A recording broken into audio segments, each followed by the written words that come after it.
In this video, I'm going to explain how to choose the proper pronoun to use when we're doing comparisons in our sentences with words like than or as. So just a quick refresher, what is a pronoun? Basically, it's a word that is a substitution for another noun. And we know that a noun is a person, place, thing, or idea. So we can see this in the example. John likes chocolate, but he doesn't like white chocolate. So he is being used here as a substitution for the noun John, who is a person.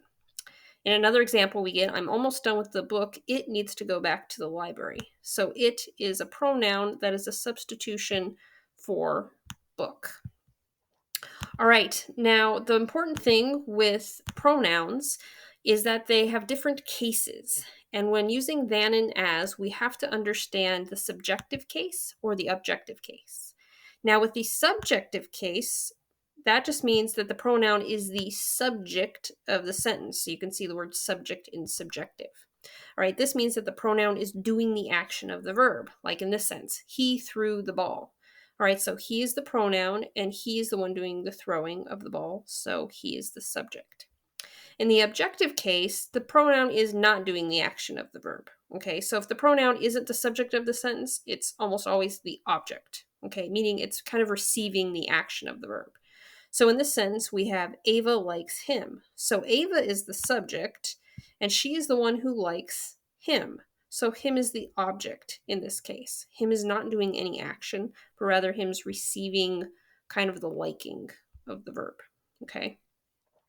All right, now what this means for when we have words like than or as is that a lot of time when we use these two words, we tend to leave off the verbs, and this sometimes confuses us as to whether we should be using the subjective case or the objective case pronouns, like in this chart right here. All right, so let's look at this sentence really quick.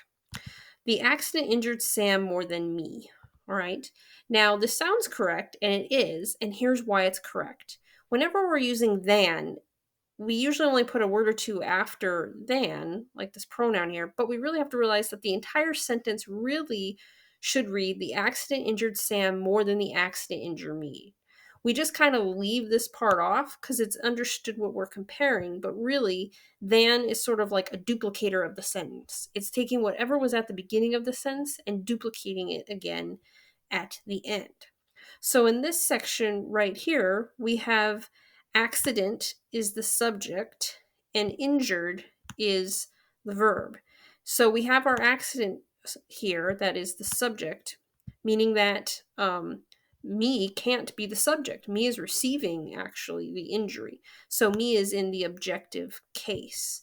And if we go back to this little chart, we see here that me is an object case pronoun. I is the subject, meaning I would have to do the action of the verb. So this is correct for the reason that I just explained. Now let's go ahead and look at a different example. All right. Macy plays tennis better than me. Now, this sounds correct to us, but it's really not because we have to look at what's at the beginning of the sentence that's being duplicated and what's being compared, which is plays tennis. So the whole sentence should really read Macy plays tennis better than me plays tennis. Well, me plays tennis does not sound right. We would never say me plays tennis. And the reason is because me is an object pronoun, not a subject pronoun. So we would have to say I. So the whole sentence really reads Macy plays tennis better than I play tennis. This makes a lot more sense. But because we often, like I said, kind of cut off the verbs that come after than, we would often just write or see the sentence as Macy plays tennis better than I. Let's practice with a couple more sentences. Nobody knows more about football than, would I say he or him? So the first thing we need to determine is what is being compared. And we're comparing who knows more about football. So that means that the whole sentence should really read, nobody knows more about football than blank knows about football. So what I notice right here when we fill in the sentence after this than is that I have a verb, knows.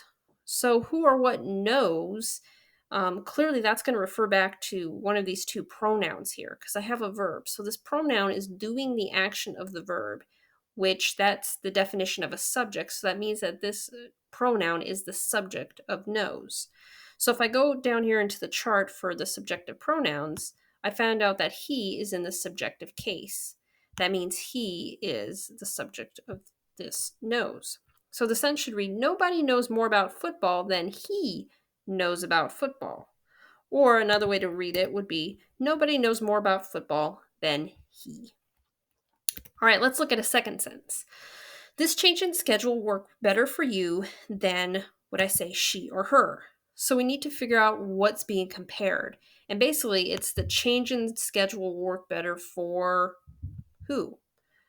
All right, so the whole sentence will read, this change in schedule will work better for you than this change in schedule will work for, do I say she or her? So let's analyze what comes after the than. Now, I noticed that I have verbs, will work. So who or what will work? Well, basically this change in schedule, okay? That's what's referring to the will working. It's this change in schedule. So if I have a subject and I have a verb, that means my pronoun cannot be the subject, so that only leaves the objective case. So if I go down here into my list, I see that her is the objective case. So that would be the option I would select. So the sentence would read, this change in schedule will work better for you than this change in schedule will work for her. Or a more simple way to read this sentence would just be, this change in schedule will work better for you than her.